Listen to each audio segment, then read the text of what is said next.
So the new polls show Americans overwhelmingly rejecting Trump's governing so far. The public not only souring on his overall leadership and economic problems, but actually doing so across the board. Let me show you. A new survey from Pew shows Trump is underwater no matter how you divide up the nation, which, as you know, in politics, people often do. So he's underwater with women and men, across racial groups, with younger and older voters, even across the education gap, which you probably heard has become a bigger gap between the parties lately. Democrats have struggled with voters who didn't go to college, but non-college and college grads, both groups, oppose what they've seen so far. These findings are just a really long ways from the campaign era. Now, you remember, Democrats faced those incumbent headwinds. They also swapped in a new candidate later than any other presidential race in history. But for all the bluster, I mentioned that tonight because it might seem like ancient history, but even that was a close national race. Trump won by under 2 points. He had about 50% of the total vote. We're not going to do a lot of math tonight, but with these new polls and they're ricocheting in MAGA World and on Fox, keep that November number in mind, 50%. Because maybe the idea of Trump after 4 years off last November was more appealing to more people than what we're now living through, which is the president actually governing. 95 days in, Trump has basically fallen to 40%. So 50 in November, now crashing to 40, and they're just getting started. This is supposed to be the honeymoon time. These polls are driving rough headlines about weakening Trump's mandate already. And there are some other numbers that show how it does get even worse when you dig in or go into the crosstabs, as I mentioned, going deep into the numbers. But before I even get to those, I just want to show you up top here how this Trump polling slump, which is also reflected in a new Fox poll where you see the majority disapprove, according to Fox News' pollster, on basically every issue. You can see that. Border security is the only one where a majority actually approves. Wide disapproval on Fox. That's their poll. Makes it harder for them to ignore it. And here's how that played across that usually MAGA-friendly channel. The polls, they're not extraordinary. Job approval compared to other presidents. There you see the president at 44%. And you see his first term at 45%. It's actually behind where Joe Biden was. I don't think the stock market and today's polls are the best measurement. When it comes to the economy, this is where it's a little trickier, and this is where his numbers have gone south. But only 28% say the economy is excellent or good. He is underwater when it comes to the economy, tariffs, and inflation. So think about what's happening there. Pretty straightforward. That's what the people out there are thinking based on multiple surveys. I showed you multiple groups of people across any way you cut it up, including politically. That's what they're telling pollsters. And because that includes a Fox pollster, Fox can't just ignore their own poll and work, right? Maybe it'll get less play late in the evening, depending on the host. But they are, and you can say a credit to some of the hosts who did deal with the news, they're covering this. So that people say, this isn't what we voted for, this isn't what we want. We don't want this type of governance from Trump, even if they are, many of the people, more conservative, more likely to give him the benefit of the doubt. That's still what they're saying. And then Fox says that back to the Fox audience in MAGA world, and you get this cycle of this reality. Now, the economic problems are clearly driving the swiftest rise in the opposition to Trump, and history shows this early period is supposed to be virtually always as the high point in approval for a second-term president. Because presidents typically enter office with the groundswell of support, usually from their recent election, that, quote, wanes over time, as the New York Times puts it. So Trump's approval has actually been dropping slightly faster than his predecessors. And across Trump's 2 terms, separated, of course, by Biden, Trump has the dubious record of the, quote, lowest approval rating for a president in modern history. So, what do we do with this? We have this politician who has power, but who is also widely opposed, historically unpopular, and who I will remind you, and this might sound like one of those criticisms or burns, but it's not. It's just literally the numbers as we've gone through this together as a country. I will remind you, Trump's not only historically unpopular compared to those other presidents in all modern era, he also got fewer votes in 2016 and in 2020. And then had that narrow finish that I mentioned last November. And yet you have this round of bad polls, and for many people, it almost lands like a surprise. As if the Trump show and the PR and the spectacle have slowly worked on some people to confuse them about what is his actual condition. A very unpopular, sometimes reviled figure for how he talks about people, for how he treats people, for the type of leadership he offers, and for how he runs the government and the economy. So the evidence actually reinforces how facts are different than spectacle. If you want to grade him on a PR or spectacle curve, and that's part of politics, certainly part of our internet televised politics, you could say he is effective at that. And there's so much spectacle and so many storylines, and I'm not the first or the last to note this, that sometimes it does distract from the baseline, which is that his ideas and leadership, and the president version of him, the first and second term, altogether are extremely unpopular with most people. Now, by the end, let's be clear. President Biden's term wasn't viewed as some high watermark of popularity either. There were the tense times after COVID and the readjustments to that economically. There was Jan 6, which, of course, was caused by the right, but was a fissure across our politics, and many other things that were not by any means going great in the Biden era. We covered that at the time. But I mention that right now for a comparison that also happens to be bad for the current president. Biden went out as a leader who did overstay his welcome, according to his own Democratic Party. So keep that in mind when you consider this fact, also in the new polling. Donald Trump is now doing worse than that. Whether you call it the Biden standard, Biden had positive numbers at this point in his term, as did other presidents in both parties. So anyone who wants to slag Biden or say, gosh, at least we're not there, you hear that from some Republicans, well, politically, actually, you are there, you're worse. Trump has struggled in both terms, even in the early 95-day kind of honeymoon period. So that's what we're hearing from the public. This young Trump second term also has courted more formal pushback, not just the surveys or the general sort of public opinion, which does matter in politics, but this rejection we're seeing across Wall Street, which is normally pro-Republican, across top law firms. These are the people who, of course, form a type of leadership in our country, whether you want to make lawyer jokes or not. They are the people who litigate and debate and represent a lot of the largest companies in the country, and the big disputes run through them and up to the courts. They're pushing back against what they see as Donald Trump's attack on the very fundamental right to counsel. They also, when you talk about elite politics, the firms tend to represent a lot of moneyed interests. But many of them going against Trump because they say he's undercutting key rights. And then there's civil society in general, where it's no surprise. We have the professionals, the academics, the scientists, basically everyone committed professionally or otherwise to some level of facts or objective reality. Well, they've been pushing back in all sorts of ways. Then you have the courts, where even having 3 of his own appointees on the Supreme Court did not spare Trump a 7-2 loss last weekend on the core issue of whether he is abusing and exceeding his executive power. All 3 of his appointees ruled against him. Now, we haven't got to the final resolution of that case, so in all fairness, we're going to have to see what happens, but that was an extraordinary weekend rebuke, and it wasn't close, 7-2. All right. That's the bad polling. That's the politics of it. That's some other indicators. I've just given you a lot. But I have a little more, and it does involve pizza. There are the Trump voters. And the data shows that many Trump voters are loyal to him, even if they're concerned about these economic problems. But you don't drop 10% from your November election results, by definition, without leaving behind and losing the support of some of these Trump voters. They're upset. The disapproval numbers that I'm telling you about, which are on Fox News, just like they're in Pew, mean that Trump voters now disapprove, some of them, of Trump's first 95 days.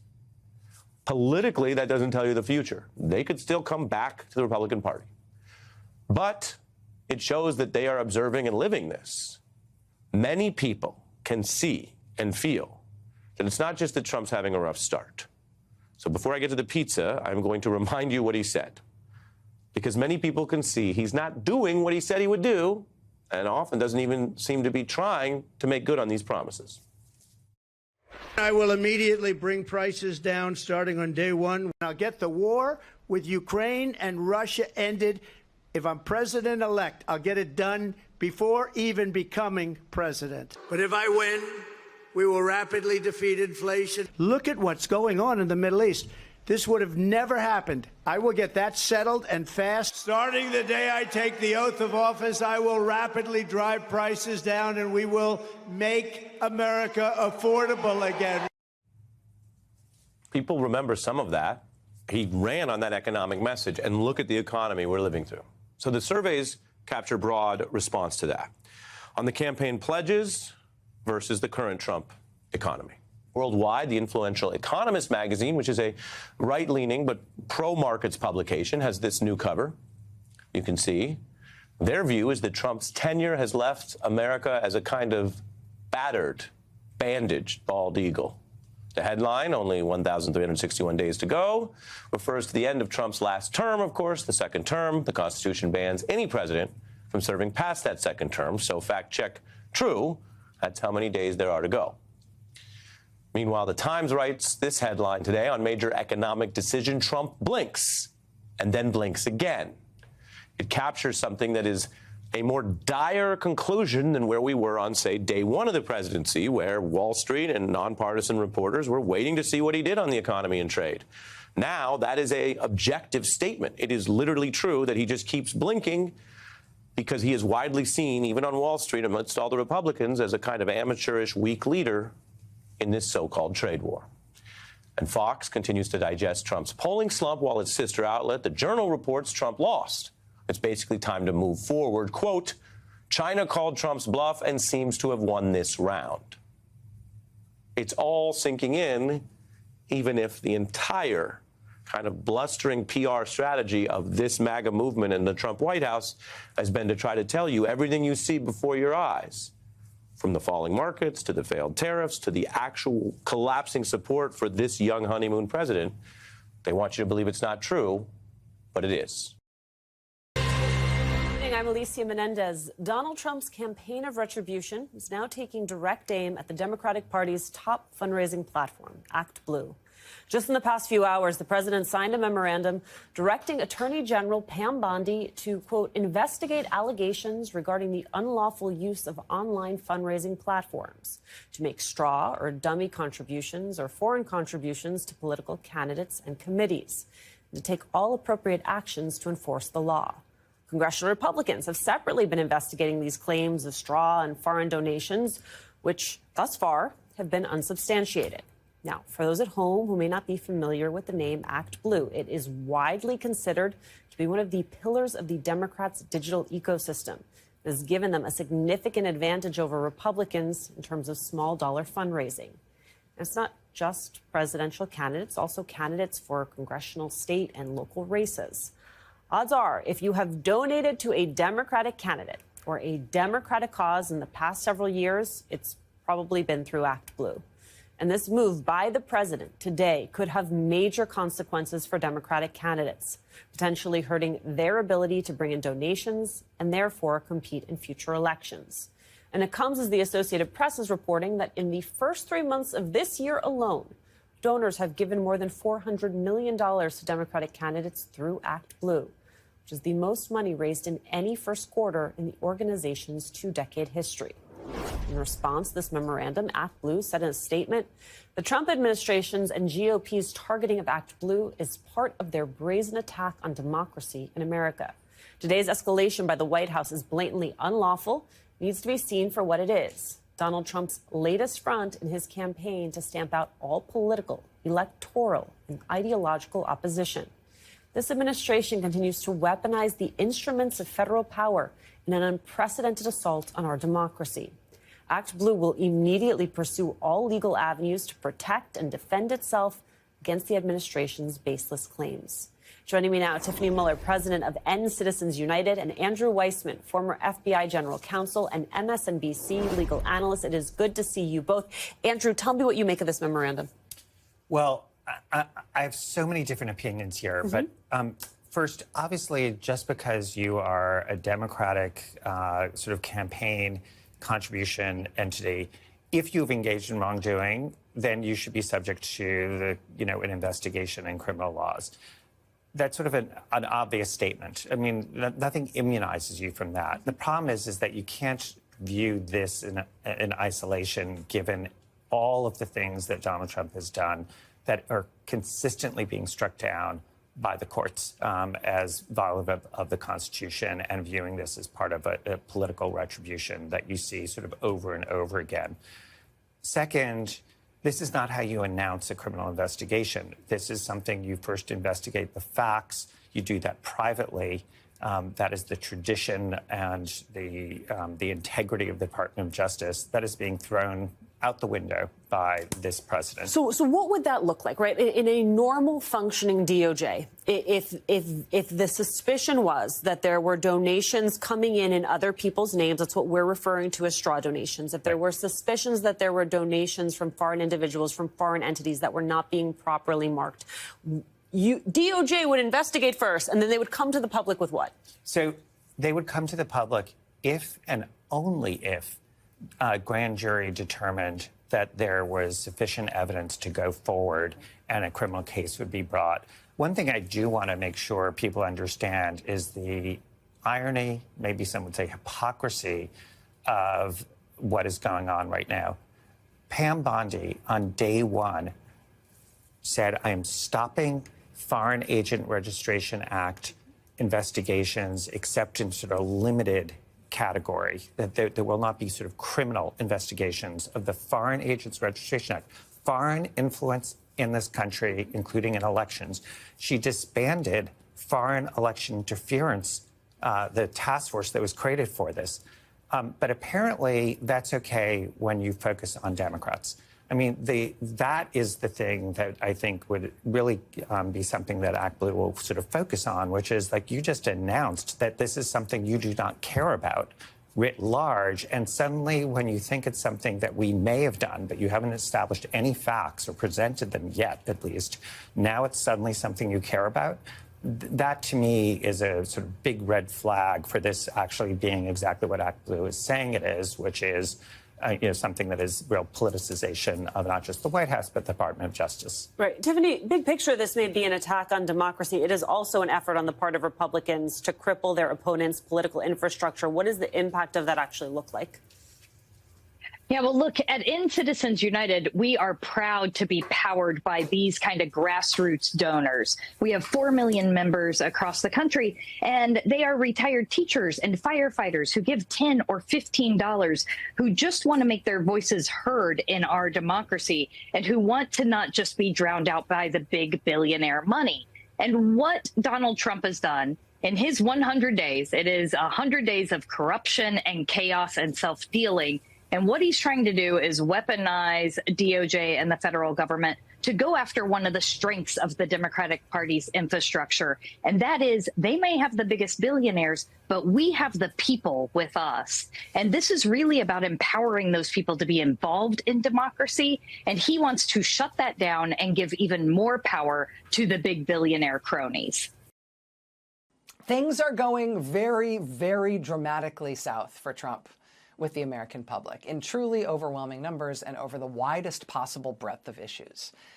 And, correlation is not causation, but that is happening at the same time that things are going south for Trump in terms of him just being stopped when he's trying to do stuff. Americans of various stripes and in various positions associated with various institutions just stopping him from doing what he's trying to get away with. This week, for example, Trump has been blocked by 2 more judges, one in Colorado, one in New York, both prohibiting him from using the Alien Enemies Act from the fricking 1700s to try to disappear any more people without giving them the opportunity to contest what he's calling them and what he's doing to them. In New York, a federal district court judge extended his earlier order blocking Trump on this issue. He said in his ruling this week, quote, "This is not the Inquisition. It is not medieval times. This is the United States of America." Yeah, speaking of the Black Death. Now, yet another federal judge has ordered Trump to return to the United States, yet another man who Trump sent to that prison in El Salvador. Everybody in the country has now been following closely this case of Kilmar Abrego Garcia. The administration is still trying to dodge and delay its response to the Supreme Court's directive that Mr. Abrego Garcia needs to be returned to the United States. But now there's another man. Now, a Maryland federal judge has ordered that Trump must return yet another young man who he sent to El Salvador, a man identified only by the name Christian in court proceedings. Simultaneously, Frederica Wilson is the latest Democratic member of Congress to show up bodily at one of these black hole sites where Trump has been shipping people. We spoke earlier this week on this program with Congressman Troy Carter, who led a delegation of U.S. members of Congress and one senator down to the 2 Trump administration immigration prisons in Louisiana. Now, Frederica Wilson, the Democratic congresswoman from Florida, has gone to another one of these facilities, the one in South Florida. That's the so-called Chrome immigration prison in Miami. And it's important that she is there. Part of not disappearing people is making sure that the places people are taken to stay on the map and get high-profile visitors and oversight and press attention. And Democratic members of Congress, including Frederica Wilson today, are starting now to make that happen. Trump lost in court again this week on his transgender military ban. He's now asking the United States Supreme Court to take it up. Trump lost in court this week on denying passports to transgender people as well. Trump lost in court this week on trying to shut down the Voice of America media service. Trump lost in court this week on his bizarre executive order trying to mount a federal takeover of elections. This is, you might remember this is where he said he wanted to hand over all state voter rolls to his top campaign donor, Elon Musk. Because, yeah, what could possibly go wrong with that? That was blocked today in court. Trump lost today in court as well on denying so-called sanctuary cities and counties federal funds. Trump lost in court today on trying to impose ideological anti-diversity punishments on American school districts. And to add insult to injury, Trump also today got to enjoy the spectacle of the Republican governor of North Dakota vetoing a Trump-inspired North Dakota book ban that would have sentenced librarians in North Dakota to prison terms for violating that ban. He vetoed it. Republicans in the state legislature passed it, but he vetoed it. That's too far, even for the Republican governor of North Dakota, who can probably read a poll.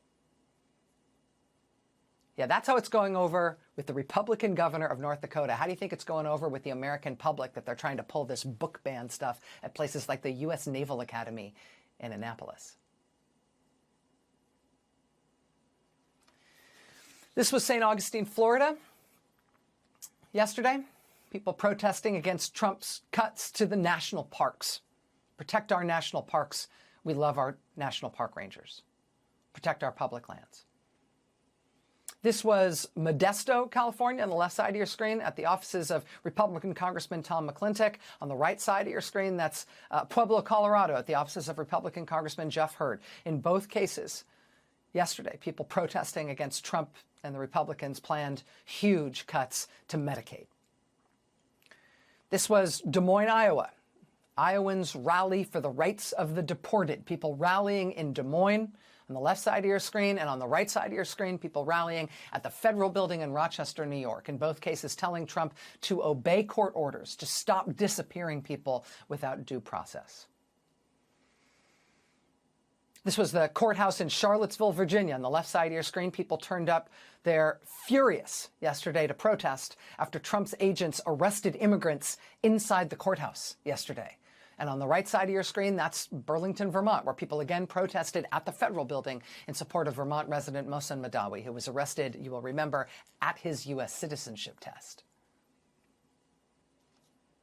How's Trump doing turning around public opinion about his behavior in office? Well, he's cutting Meals on Wheels for the elderly and disabled, dismantling the agency that does that. Trump is trying to have millions of people who are alive legally classified as dead in the Social Security Administration without any due process and without any process in place for these people to correct it if and when they can show up at a Social Security office to try to prove that they are alive. Trump is apparently keeping in place his defense secretary, Pete Hegseth, who the AP is reporting tonight installed an insecure internet connection in his office, a public-facing insecure internet connection in his office that bypassed Pentagon security protocols, apparently specifically so he could use a commercial messaging app for texting, because maybe he didn't understand why his cell phone wasn't working inside the Pentagon for his texting habits. oh, weird. How come your cell phone isn't working good in there? Better rig something up to bypass security. He's turning out to be a real peach on national security. Trump is apparently keeping him in place. Joining us now, NBC News international reporter Matt Bodner and USA Today Washington bureau chief Susan Page. Matt, what can you tell us about these attacks overnight, coming just hours after President Trump said he believed he had struck a deal with Russia? Well, the first thing I would say, Anna, is that this is not the first time that Russia's conducted a devastating strike on civilian areas while paying lip service to the peace process. This latest attack was a mixed strike using drones and missiles. It killed at least 13 people in Kyiv. It also injured more than 70. It's also worth mentioning here that 2 weeks ago, Russia launched a ballistic missile salvo against the Ukrainian city of Sumy. It took place on Palm Sunday, and it killed 35 people and injured 129. Among them were children. But going back to this latest strike, it of course comes after senior U.S. officials involved in the negotiation efforts, that would be Marco Rubio, and Steve Witkoff, skipped high-level meetings here in London yesterday. And Trump publicly railed against Zelensky for being the obstacle, as Trump sees it, to ending this war. And so it is noteworthy that last night's attack provoked a direct rebuke against Vladimir Putin by President Trump on Truth Social. And he said he's not happy with these Russian strikes on Kyiv. They're not necessary. And as you said, Vladimir, stop. Anna? And so, Matt, just coming back to what you mentioned, how the president was slamming Volodymyr Zelensky yesterday, accusing him of harming the peace talks over his refusal to surrender Crimea, as U.S. officials had proposed. The conditions of what the U.S. is proposing in these peace talks said to be very favorable for Russia. What more can you tell us about the U.S. demands?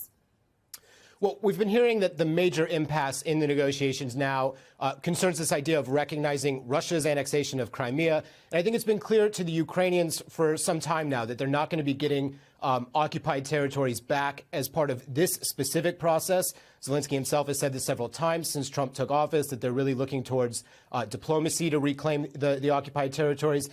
That all said, recognizing Crimea as Russian territory, that is a bitter pill to swallow, not just for Zelensky, but for much of the Ukrainian public.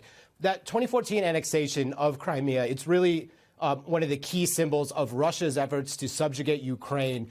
And the big war, as Ukrainians call the events of the last 3 years, has only solidified these attitudes.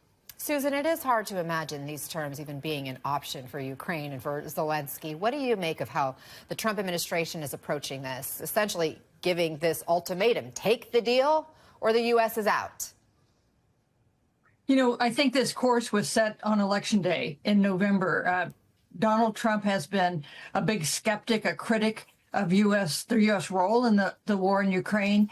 He has taken a famously friendlier attitude toward Vladimir Putin and a very critical one toward Zelensky. And he also has this America First foreign policy that does not embrace the idea of the United States engaging in military action to help other countries.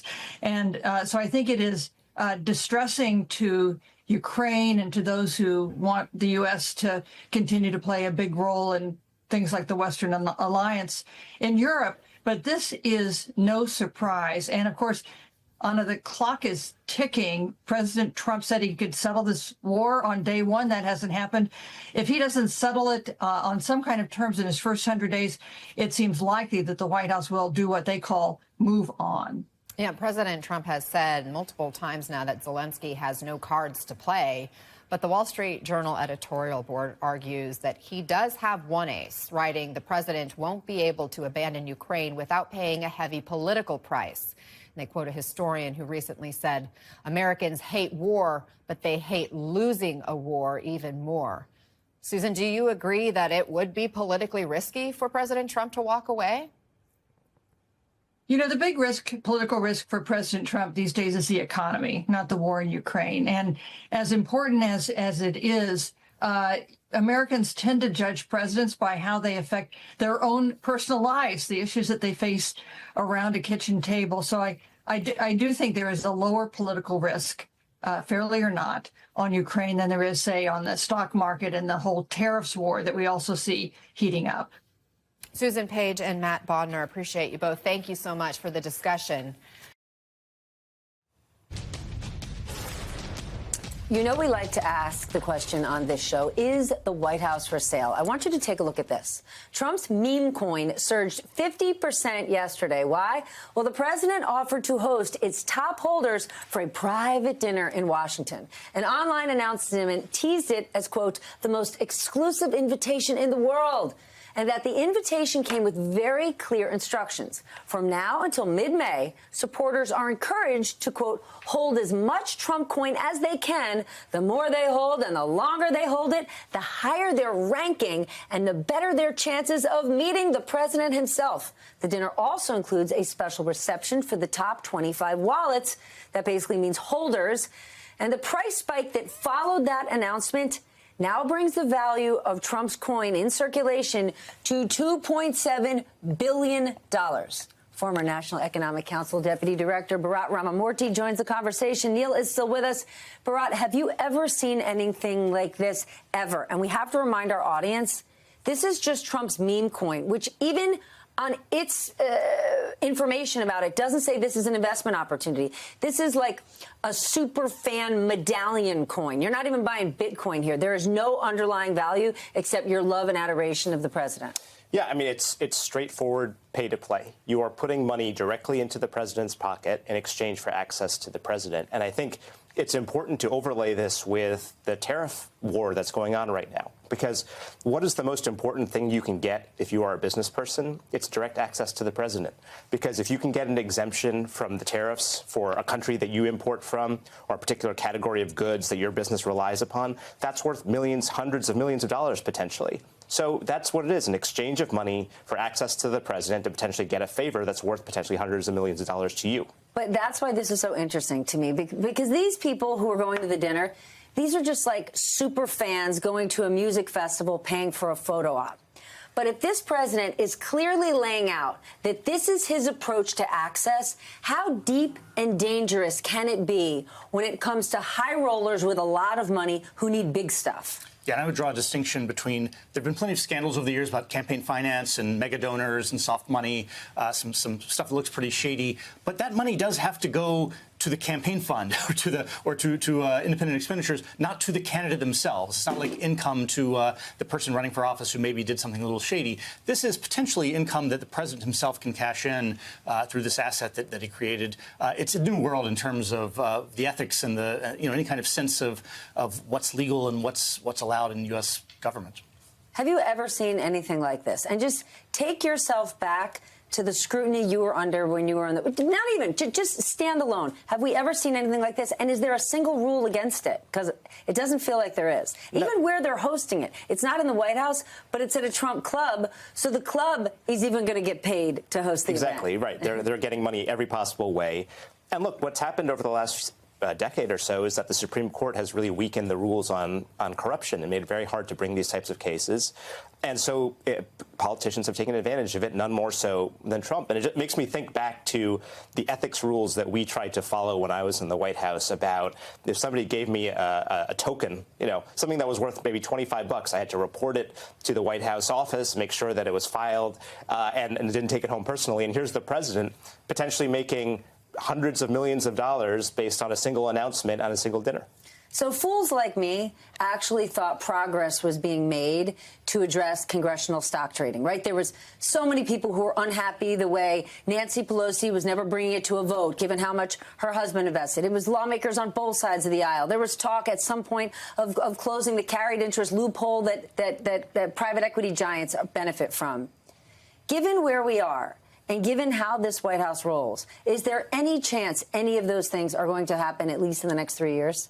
I think in this Congress with this president, no. But I do think, you look around, as you say, there are issues not just with this president, this administration, things that have been building for a long time of, why are people able to get rich while doing public service? Is that how we want society to run? Should there be some more limitations to keep that from happening? I think that dam might break. But as you say, I'm not sure that's going to happen in the next couple of years. Okay, but we think back to the early COVID days, and we saw members of Congress on both sides of the aisle suddenly trade all these stocks that were directly COVID related, and clearly they had more information than the rest of us, and the world was outraged. Now here we have a White House that makes Policy hints and announcements on trade every single day that cause huge spikes in volatility. They could be making a killing. Today, Charlie Gasparino from Fox said people inside this White House could be tipping off their Wall Street friends about a potential trade deal with India. That could be blatant insider trading. Does no one care? I care. I mean, I think it's horrible, and it's not just that. It's, you know, Secretary Bessent was at a private event for J.P. Morgan high net worth investors, and he was telling them all about their game plan for China and the prospects for a deal. Again, that's massively important market moving information that's Market being went told. Up 900 points. Exactly. And so if you get out ahead of that before it becomes public, you can make huge sums of money because you had access to the right types of people. It's a real problem, and I think that it's endemic across this administration. And as Neil was saying, my hope is that it leads to a backlash where we start to really tighten up these rules going forward, not just on congressional stock trading, on this type of subtle hints that you give to people, to high net worth investors that the Main Street doesn't get. And Todd, you know, as you talk about insider trading, if you're a CFO who gives your buddy on the golf course a tip about a deal you're about to do and he buys and trades on it and makes money, you both go to jail. And yet somehow we've carved out this exception for public employees and public life that doesn't really make sense from first principles. And everything, are we going to look back on what's happened in the last 2 weeks and it might smell bad, but nothing's going to be illegal? 2 weeks, no. And the other, look, the people who should be overseeing all of this stuff is the SEC, and Trump's appointee to the SEC has basically announced a very hands-off approach to this type of enforcement action. So it all fits together. You have a set of appointees at SEC and DOJ who aren't really interested in this type of corruption work. Then you have an administration that comes from Wall Street, comes from New York, and seems very willing to push the law and break the law, in my view, to cash in. And we raise the bar, and we go back to the great Anne Applebaum. You're writing about Trump's hosting of a Saudi-backed golf tournament while the stock market was plummeting earlier this month. The piece is entitled Kleptocracy, Inc., and in it you write in part, quote, "Once upon a time, and not even that long ago, blatant conflicts of interest, especially involving foreign entities, were something presidents sought to avoid. No previous inhabitant of the White House would have wanted to be seen doing personal business with companies from countries that seek to influence American foreign policy. During Trump's first term, the court system largely blew off his commercial entanglements.